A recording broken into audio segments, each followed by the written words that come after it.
Hello and welcome to the first of our mini lectures with the Youth Education Project.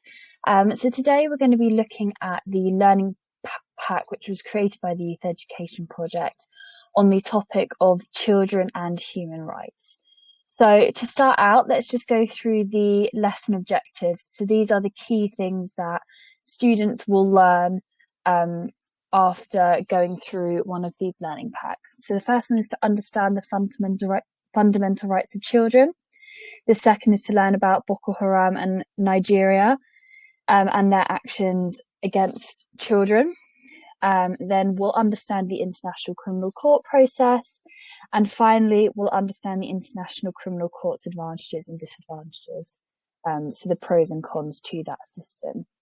Okay, so let's start with our introduction. So, children's rights.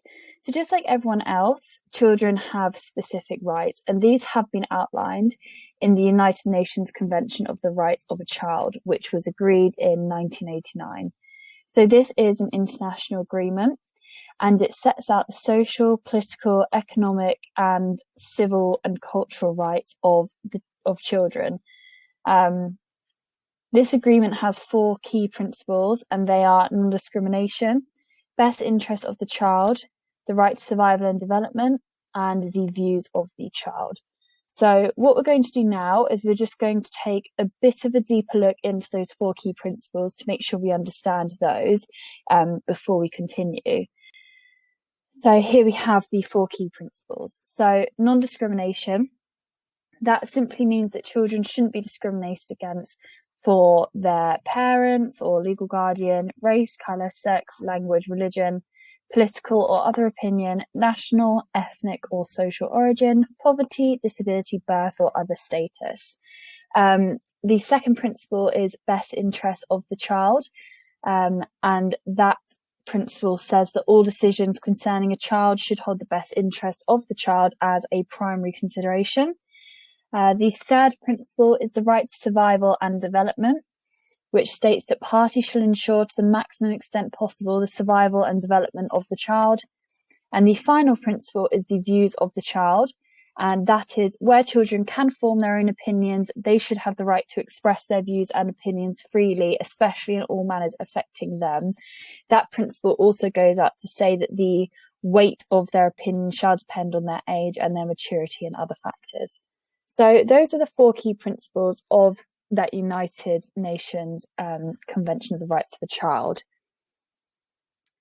So now we are going to discuss children's rights with a specific view of Nigeria.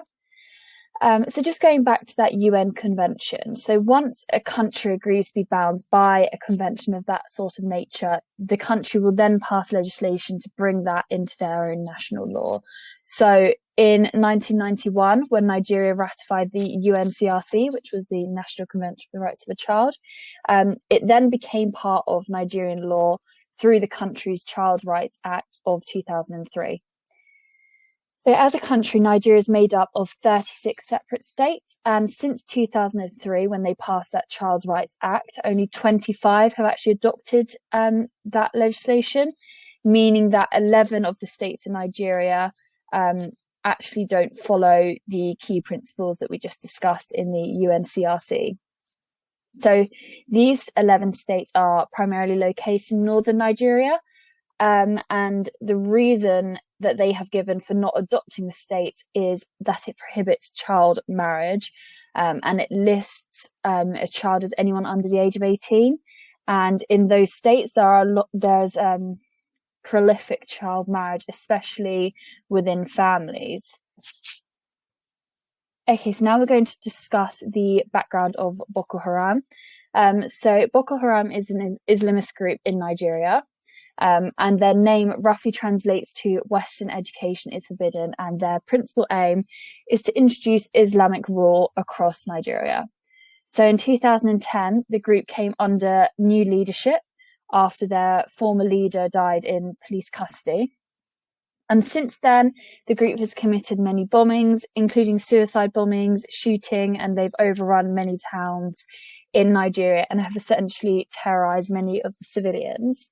And according to the UN Refugee Agency, 30,000 people in Nigeria have been killed and approximately 2 million displaced from their homes since 2009, when that leadership changed. So we're now going to talk about a few specific cases. So since that 2009 leadership change, Boko Haram has committed a number of kidnappings, but we're going to talk about two specific cases which were targeted at children. So in 2014, the group abducted over 270 girls from a secondary school in Chibok, which is in the northern region of Nigeria. 57 of the girls managed to escape the initial kidnapping, and more were eventually released through agreements with the Nigerian government, but hundreds of the girls remain missing. And members of the Nigerian community believe that these girls have been forced to essentially integrate with the terrorist group, into marriage, into having children with the Boko Haram fighters, or even forced to be sex slaves. And a lot of people think that the motive for this was that Boko Haram don't believe in the education of girls, specifically not this Western education, going back to the translation of their name, meaning Western education is forbidden. So this kidnapping case actually sparked a huge trend on Twitter, hence the hashtag #BringBackOurGirls. It had huge social media traction and gained attention across the globe. So another kidnapping which was quite significant was in December 2020, so only a few months ago, the group admitted responsibility for the kidnapping of 330 boys from a village, again, in northern Nigeria. And these boys were taken from a government science secondary school. So the group in the past have a history of kidnapping children and actually recruiting them as child soldiers, which is why this kidnapping is so specific to the child's rights. And this was similar to the 2014 girls kidnapping. Boko Haram kidnapped the boys as they believed the Western education is un-Islamic, and therefore forbidden. Okay, so now we're going to discuss the International Criminal Court, and we're just going to quickly get a good understanding of what that institution does before we talk about how it relates to this situation. So it is an international body which investigates, prosecutes, and tries individuals who have been accused of serious criminal acts which are recognised internationally. So this includes things like genocide, war crimes, and obviously these kidnappings of children, crimes against humanity. So the court itself has 18 judges, and it usually steps in when national jurisdictions are either unable or unwilling to criminally convict the individual for the crimes. So in order to be able to be investigated and tried in the International Criminal Court, the country must be a member of the International Criminal Court. And this means they have to ratify the Rome Convention. And currently there are 124 member countries. Countries which aren't members include the USA, China, Iraq, to name a few. So the interaction that the International Criminal Court has had in Nigeria, specifically with Boko Haram, began in September 2001, when Nigeria ratified that Rome Convention and consequently became a member of the International Criminal Court.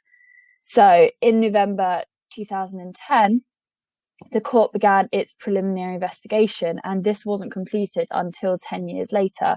On the 11th of December 2020, the court confirmed that Boko Haram and the Nigerian military had both committed war crimes and crimes against humanity. And they also confirmed that the Nigerian government had breached their international obligations and failed to take sufficient action to hold individuals to account. The International Criminal Court also hopes that they will be able to begin a full investigation soon, as this 10-year investigation was only their preliminary investigation. So that sums up the background information for this learning pack on children and human rights. So if this was being presented as a lesson, we would then go on to present the exercises that are included in all our learning packs. So that's writing exercises, discussion, debate, listening, and definition activities. So children really get a full scope of learning, and they really get to understand a huge breadth of topics which aren't normally covered in the curriculum, and they get an insight into different human rights issues which are occurring worldwide, and affecting people of a similar age to them. So in case you didn't know, our youth education project is aimed at students 14 years old and upwards. All our learning packs are available on the Human Rights Pulse website under the Pulse Projects tab in the Youth Education Project section. We welcome anyone to try them out. Even if you're not a student or a teacher, anyone is able to access our resources, and they are completely free.